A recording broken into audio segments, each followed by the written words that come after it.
Speaking to the press during an annual session of China's parliament, the National People's Congress, the NPC as it's known, in March, one of the delegates there, Liu Li, made an unusual statement. Due to long separations, many of the current wave of migrant workers have joined temporary marriages. It may surprise many to hear it, but it's very common among the group I belong to. And Liu should know she herself is a migrant worker, the first to be chosen as a representative to the NPC, in fact. Her words sparked quite a bit of reaction, especially online, and the discussion continues today with regular media reports and commentary of the phenomenon. Recently, Xiangdai Jinbao newspaper reported in depth on the lives of temporary migrant worker couples in Ningbo, the city with the biggest migrant population in Zhejiang province. In interviews, some couples said they had initially just wanted someone to talk to, but gradually they grew closer emotionally over time. In some cases, they even divorced their former spouses. Others said they were just looking for intimacy, wanted to kill time, or simply share living costs, but tried not to let it affect their family life and marriages back home. Well, to find out what the online community has to say about the situation, let's head over now to our researcher Esther Dung in the newsroom.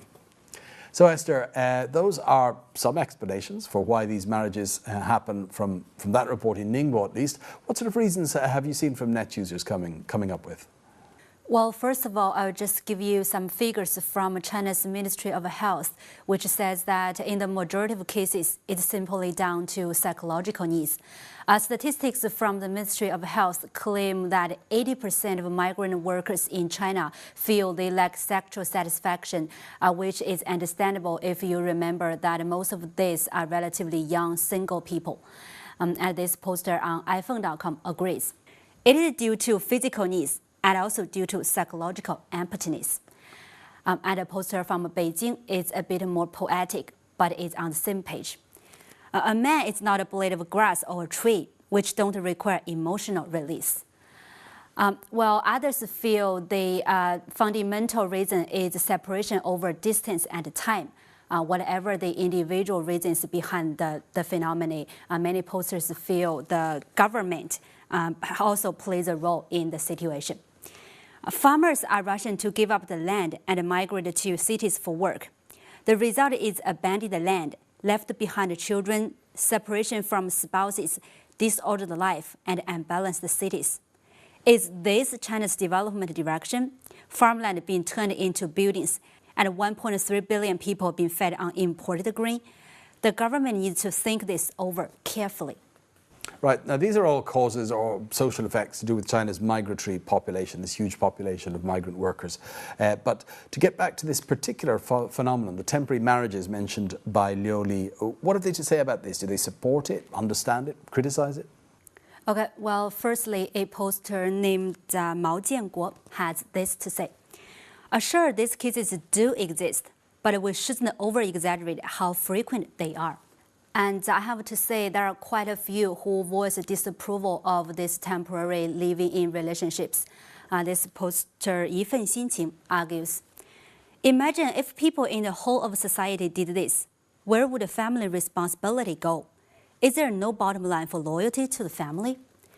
And a poster on 163.com worries about the effects on women in more conservative rural areas. Female migrant workers who are in a more vulnerable position may suffer more in a loose sexual partnership. And a poster from Jilin has another concern. Sure, the migrant workers' psychological needs may be solved by temporary marriages, but how to solve the same problem for the people left back in the villages? While this poster from Zhenjiang calls on people to be more tolerant. This is a social situation. Even though you can't accept it, what can you do? A married person should be mentally prepared for this possibility. And this poster on iPhone.com is okay with it too. Putting aside moral considerations, I don't see anything bad about this. And Yang Qinghuan also has a live and let live attitude. Everyone has sexual needs. As long as the sexual behavior doesn't hurt others or the society, I'm totally supportive. Okay, regardless of whether it's accepted or not, I suppose it could hardly be described as an ideal situation. Are there any suggestions for how things might be improved? Well, this unrealistic poster simply asks migrant workers to go back home, saying they may live a frugal life being a farmer, but they are with their family and countryside life is good for health. But this more helpful remark from a poster on Sina.com.cn is a more typical response. The ultimate solution is to raise farmers' income, who really want to live apart from their family and hometown. And this poster from Guangdong is more specific about how to raise income. Raise prices of state grain reserves and other agricultural products to improve returns for farming.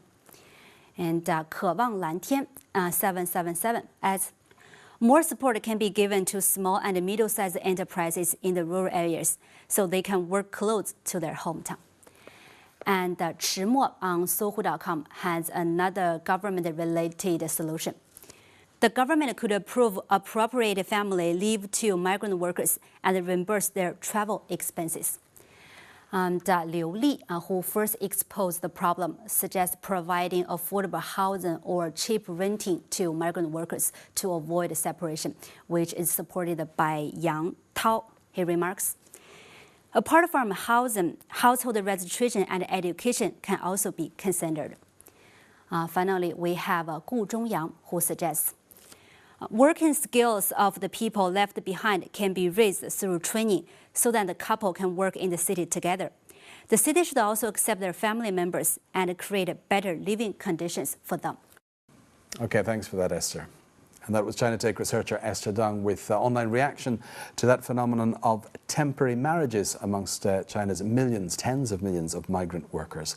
Next up on China Take, some of the top trending phrases on China's most popular search engines.